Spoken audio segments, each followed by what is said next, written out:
क्या मंत्री जी द्वारा या सैनिक सचिव द्वारा जो बताया गया वो आपको बताया गया? हम 5 लोगों का शिष्टमंडल हमारा माननीय मंत्री जी से मुलाकात करने गया था। माननीय मंत्री जी ने सचिव सैनिक कल्याण दीपेंद्र चौधरी जी को भी बुलाया था। हमारे सारे बिंदु पे बिंदुवार जो है। नमस्कार। हम राज्य संपत्ति विभाग से उपनल के द्वारा राज्य अतिथि गृह नेक्सी में सब लोग कार्यरत है।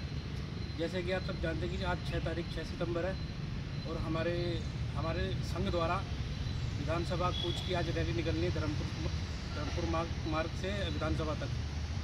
तो जैसे कि हमारी जो समस्याएं हैं, मांगे हैं, उनको हम सरकार के सामने पेश करेंगे, उनके समक्ष रखेंगे ताकि वो हमारे सुरक्षित भविष्य के लिए कुछ ठोस नियम बना सके।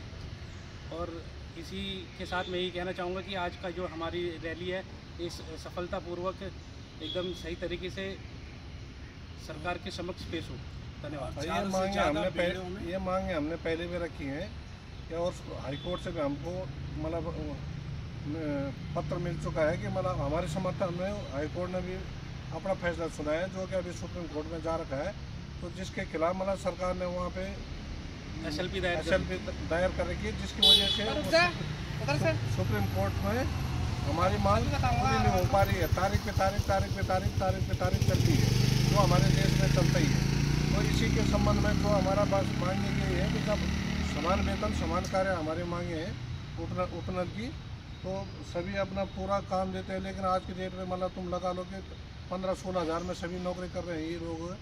तो इस प्रकार से कहाँ 15-16 हज़ार में कहाँ से गुजारा हो पाता है। तो मेरे सरकार से यही विनती है कि आज जो भी हम रैली और आगे पिछले कई साल से हम रैली कर रहे हैं, तो कृपया हमारी मांगों को सुना जाए और उन पर जल्दी से जल्दी कार्रवाई करके हमको न्याय दिया जाए।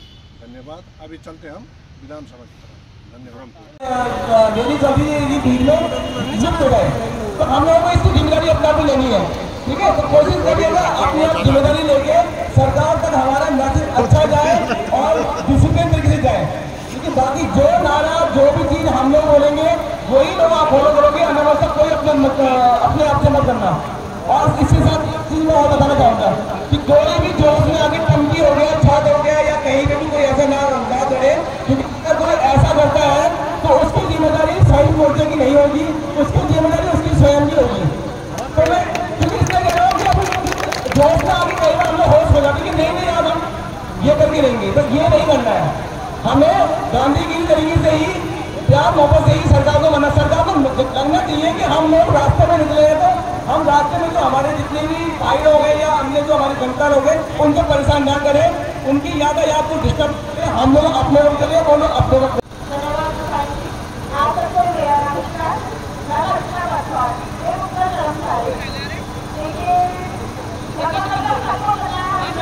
बात हुई है हमारे कर्मचारी के द्वारा, जिसने सरकार के जियो से परेशान होकर जिसकी वजह से उसकी सैलरी आना बंद हो गई और हम सबकी सैलरी आना बंद हो गई, उसने अपने जीवन को संकट में डाला।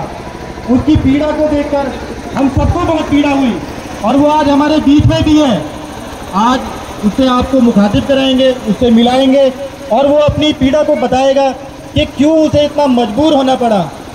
और आज जो उसने कदम उठाया है, हो सकता है वो स्थिति हम सब लोग एकत्र हुए हैं, अन्य समस्याएं तो बनी हुई हैं, पर इस जोत को जलाने वाले जो मुख्य व्यक्ति इस समय जयपाल भाई हैं।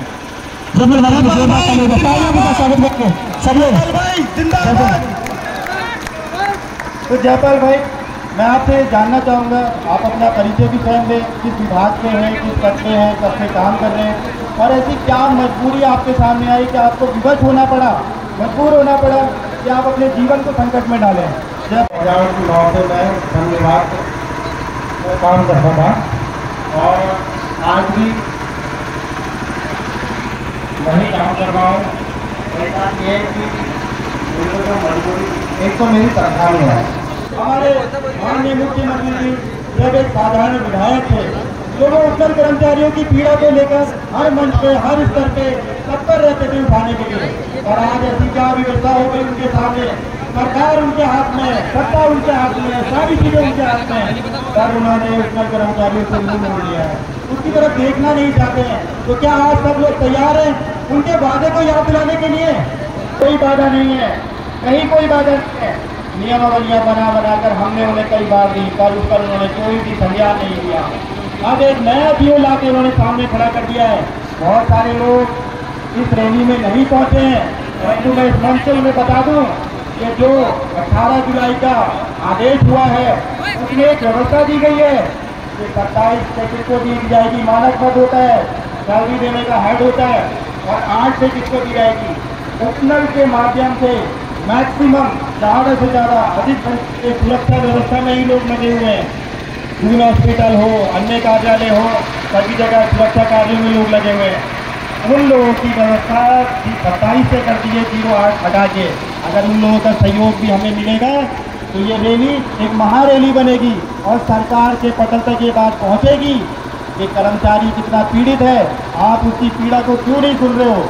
अभी जब हमारे जयपाल भाई ने बड़ा कदम उठाया, अपने जीवन को संकट में डाला था, उसके बाद हमने प्रभागी वन अधिकारी देहरादून वन प्रभाग स्तर पे एक बहुत बड़ा जन आक्रोश किया था, जिसके बाद से सरकार हरकत में आई थी। वो इस स्तर पे हरकत आई थी कि हमारे डीएफओ महोदय डीसीसीएफ के आगे, जहाँ हमारा एचओडी मुख्य विद्यालय है, और डीसीसीएफ महोदय शासन के और शासन के लोगों ने वित्त विभाग से बात करने की कोशिश करी कि किस तरह से इन लोगों की सैलरी निकाली जाए। तो हमारी एकजुटता ही जो है हमारी शक्ति है और यही हमारा हथियार है। बिना एकजुटता के कुछ भी नहीं हो सकता है। हम लोग एकजुट रहेंगे तो हम अपनी हर मांग को पूरा कर सकेंगे। बहुत सारे लोग कर्मचारियों की आइए हम सरकार को दोष देते, सरकार को क्यों दोष देने का उत्तराखंड के समस्त कोविड के टाइम पे लग रखे हैं जाके कि हम लोग कितना काम कर पा रहे हैं और आज इनकी नौकरी दांव पर लग रखी है। काम करते तो हमें उसका नियंत्रण मिले, स्वाभिनंदन के साथ नौकरी करने का अधिकार मिले, पर लेकिन हमें अधिकार लेना भी नहीं जानते। बहुत दुर्भाग्य है ये।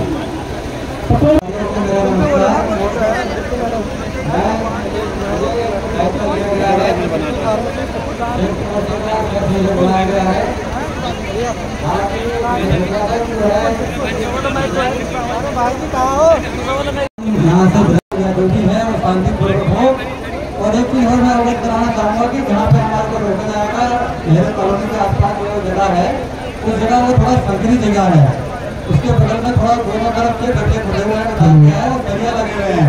तो ऐसी कोई वो हरकत ना हो जो किसी के साथ कोई नुकसान हो या चोट लगे, किसी को मजे लगे बड़े बड़े, बहुत ज़्यादा दिक्कत है, खतरा हो रखा है। इसलिए सभी लोग आराम से चलें। बाकी और मैं सभी से बड़ा गुजारिश करूँगा कि अधिक से अधिक संख्या में पहुँचें। हम लोग हैं, आज का युवा है, उस कुर्सी पे बैठाने के लिए हम लोगों ने बैठाया है। तो हमारे देश की जनता, उत्तराखंड हो चाहे भारत की जनता हो, जब उस कुर्सी पे बैठाना जानती है तो उस कुर्सी से हटा के फेंकना भी जानती है कि नहीं। तो वो भूल चुकी है और हमें अच्छे तरीके से याद दिलाना आता भी है।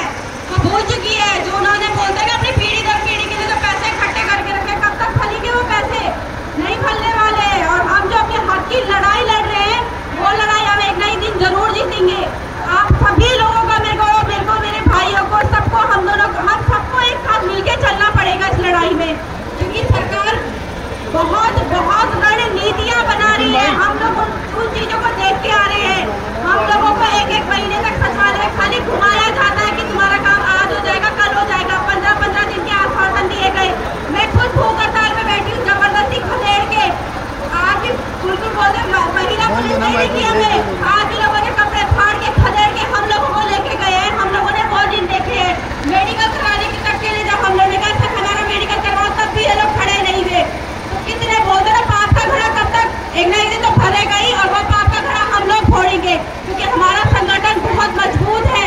चाहे आप लोगों चाहे हम लोगों की एक यूनिटी है। उस यूनिटी का बात सरकार में जरूर पड़ेगा। उनको उनकी औकात दिखाने में कभी हम पीछे नहीं रहेंगे, ना पीछे होंगे।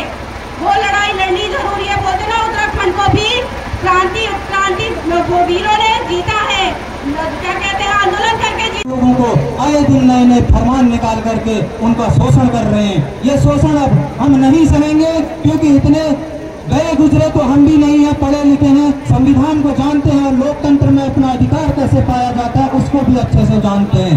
ये आज एक खुली चुनौती है इस सरकार को। इस भीषण गर्मी में भी अगर हम सकते हैं। मेरा कर्मचारी साथियों से विनम्र निवेदन है, आज के इस एक दिवसीय धरना प्रदर्शन में अहिंसावादी तरीके से शालीनता पूर्वक अपनी विनम्रता के साथ आगे बढ़ते हुए इस रैली को सफल करेंगे। मैं उम्मीद करता हूं कि सभी लोग। और दोस्तों यहाँ पे ठंडे का डिस्ट्रीब्यूशन हो रहा, गर्मी बहुत हो रही है, रैली तो चलती रहेगी। और मैं हूँ बस, वो तो कोई दिक्कत नहीं। गिलास कम है क्या? नमकीन खोल, नमकीन। चलो चेस। जय दुर्गे, जय दुर्गे। और ये रैली निकल चुकी है विधानसभा के लिए। ये पुलिस वाले खड़े हैं। बीजेपी सरकार होश में आओ, होश में आओ, होश में आओ, सरकार होश में आओ, होश में आओ, होश में आओ, मोदी सरकार होश में आओ, होश में आओ, होश में आओ। होश में तुमको आना होगा, होश में तुमको आना होगा। सभी भाई बहन से मेरा अनुरोध है, जो पीछे खड़े हैं आप पीछे आ जाइए। आप पीछे खड़े मत होइए, सभी कर्मचारी को अभी चले जाइए। आइए प्लीज, रिक्वेस्ट है आपसे, अगर आप अपनी मांगों को, चाहे जन्नत है आपकी मांग को, आप कृपया करके जल्दी आ जाओ ना आइए और रैली से आराम हो गया। आइए आइए, जो पेड़ के लिए खड़े हैं भाई भाई बहन जो भी है।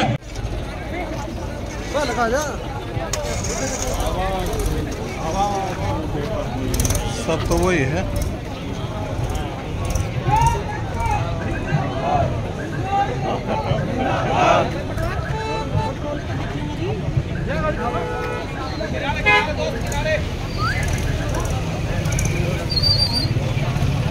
मोबाइल नहीं लीजिए, कोई बाइक हो क्या?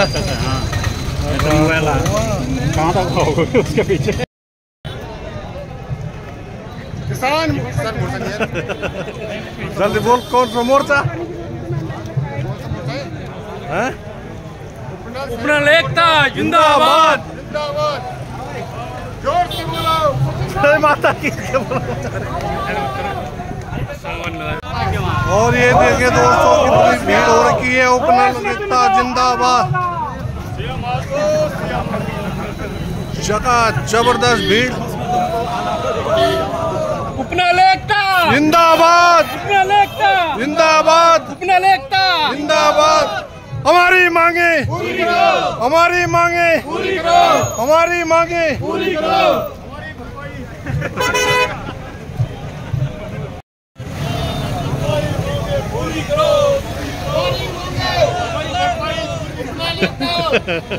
अरे भरपाई।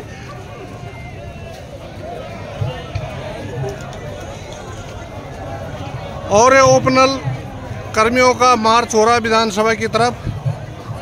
बहुत ही लंबी लाइन लग रखी है, लाखों कर्मचारी हैं यहाँ रोड पर। मैं अपील करूंगा माननीय मुख्यमंत्री जी से कि इनकी मांगों को तुरंत पूरा किया जाए।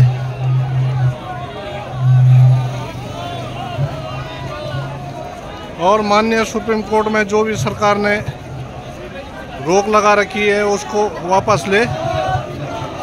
और ये अपनी जितने भी युवा हैं प्रदेश के आज रोड पर घूम रहे हैं, तो बहुत ही दुखद बात है ये कि आज हमारा देश का उत्तराखंड का युवा रोड पर निकल रखा है। तो इससे बड़े दुख की बात कोई हो नहीं सकती है।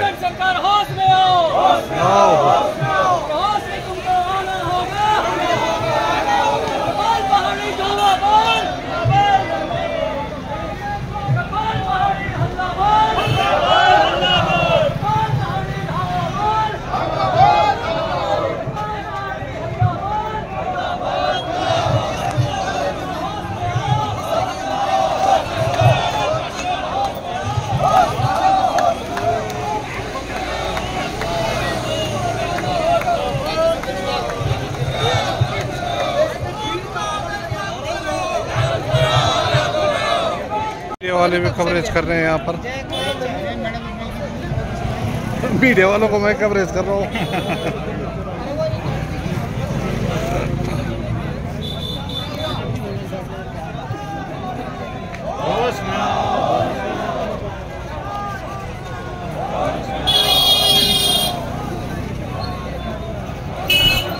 रेस कोर्स, ये बिल्कुल वीआईपी सोसाइटी के बीचों बीच जारी है रैली।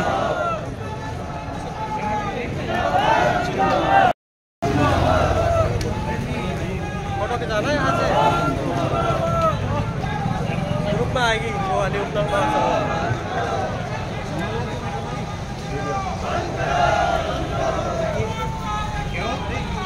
बंद करो, बंद करो,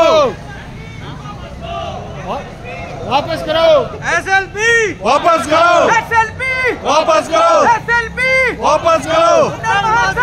जिंदाबाद, उपनल महासंघ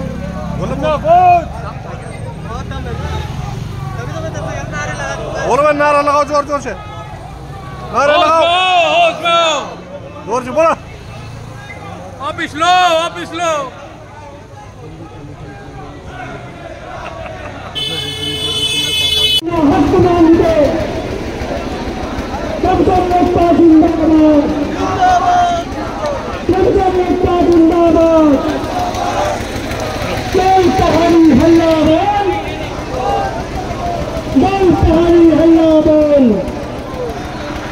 रोजी रोटी दे न सके जो, रोजी रोटी दे न सके जो, अरे रोजी रोटी दे न सके जो, अरे बोल पहाड़ी हल्ला बोल, अरे बोल पहाड़ी हल्ला बोल, अरे बोल पहाड़ी हल्ला बोल। संयुक्त मोर्चा जिंदाबाद, विरोध कांग्रेस जिंदाबाद, विरोध कांग्रेस जिंदाबाद, द्वार से मैं चौहान जी को भी बोलूंगा, आप पीछे व्यवस्था देखें।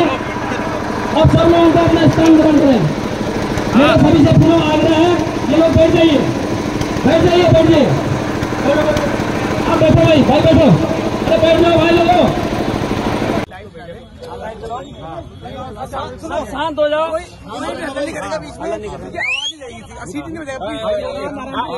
आराम से बिंदु इधर, थोड़ा पीछे, थोड़ा लाइटें, मोबाइलों की लाइटें जला लो।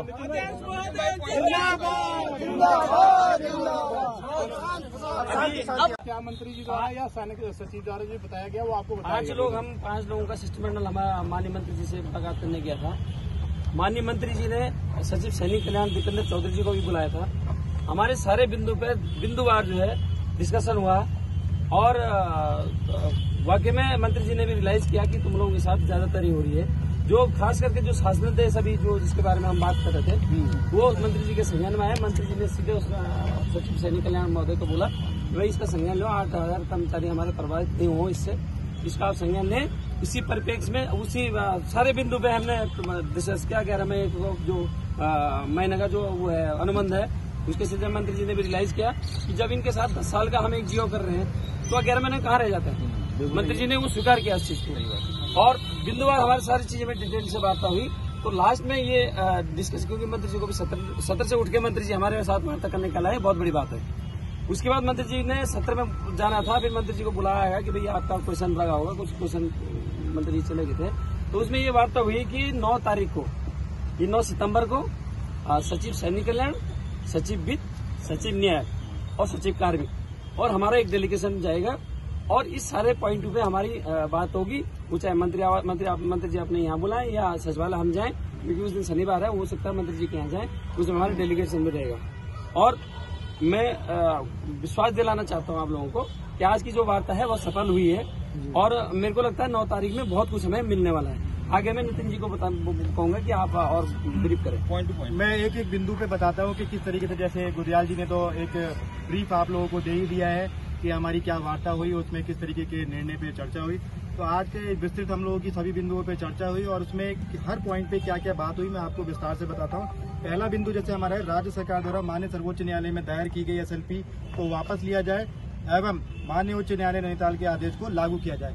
इस संबंध में उनका ये कहना था, हमने कहा उन्हें कि आपने इतने बड़े बड़े उनके सामने ऐसी क्या व्यवस्था है आपके सामने, जब हमारा कहीं मौका आता है हमें कहा जाता है कि तनख्वाह बढ़ा दो, तो आप ये कहते हैं कि हमारे वित्तीय संसाधनों की हमारे पास अभाव है, कमजोर है, इसलिए हम नहीं कर पाते हैं। तो इस विषय में हमारे जोशी जी ने उन्हें कहा, इस जवाब दिया कि आप अन्य विषयों में यानी उपनल के कर्मचारियों की अगर सैलरी बढ़ानी है तब तो आपका जो वित्त है ये कह देता है कि हमारे वित्त संसाधन पूरे नहीं है या वित्त संसाधनों के लिए हम कमजोर हैं। पर इन मामलों में वित्त क्यों नहीं लिखता है कि हमारे पास वित्तीय संसाधन नहीं है, इतने बड़े वकील नहीं कर सकते। तो कहीं ना कहीं ये लगता है कि आप कर्मचारी विरोधी सरकार चला रहे हैं, जो कि उचित नहीं है। इस पे उनके द्वारा गंभीरता से विचार किया जाए और बताया गया कि हम मुकुल रोहतगी जी को उनके जो विपक्ष के जो मतलब एडवोकेट्स हैं उनके लिए हम कोई ना कोई व्यवस्था बनाएंगे कि भाई क्या किया जाए क्या नहीं किया जाए। बहुत ज्यादा स्पष्ट नहीं हुआ पर उनको एक काउंटर किया गया कि आप बहुत ज्यादा पैसा जो है राज्य सरकार का इस पे अपव्यय कर रहे हैं। दूसरा बिंदु आता है कि वर्ष 2011 में कैबिनेट मंत्रियों से द्वारा गठित समिति की रिपोर्ट को लागू किया जाए। इसमें माननीय मंत्री जी गणेश जोशी जी जो है इसमें सदस्य थे, मुख्यतः उन्हीं के द्वारा इसमें बहुत एक्सरसाइज करी गई थी और उस बिंदु को लाया गया था कि जो उपनल के कर्मचारी हैं उनके जो पद हैं अल्पसंख्यक माने जाएंगे। तो उस रिपोर्ट को लागू करने के लिए कहा जाए तो उन्हें भी इस बात में एक तरीके से उन्होंने रियलाइज किया कि ये बिंदु उनके द्वारा ही रखे गए थे और समिति में वो थे।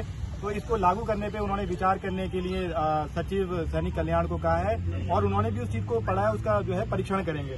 तीसरा बिंदु आता है जो अभी वर्तमान में शासनादेश है जो ये आपका 18 जुलाई का है, जो आप सब लोग देखिए कि अपर मुख्य सचिव द्वारा जारी शासनादेश संख्या 136173 दिनांक 18/7/2023 को निरस्त किया जाए। इसके संबंध में हमने उन्हें बताया कि आपके जितने भी सरकार द्वारा जीओ करे जाते हैं इन सब में एक तरीके का विरोधाभास रहता है। शासन का और मंत्रियों के साथ में कोई भी जो है मत स्थिर नहीं रहता है। एक तरफ तो आपका ये जीओ कहता है कि जो पद के सापेक्ष होंगे उनका वेतन निकाला जाए, दूसरा आपका 18 जुलाई का एक वो आपका 27 अप्रैल का एक जो है उसमें ये कहा जाता है कि कोई भी पद के सापेक्ष नहीं है। एसएलपी में आप लिख के देते हैं कि कोई पद के सापेक्ष नहीं है। तो पहले आप अपना मत तो स्थिर कर लीजिए।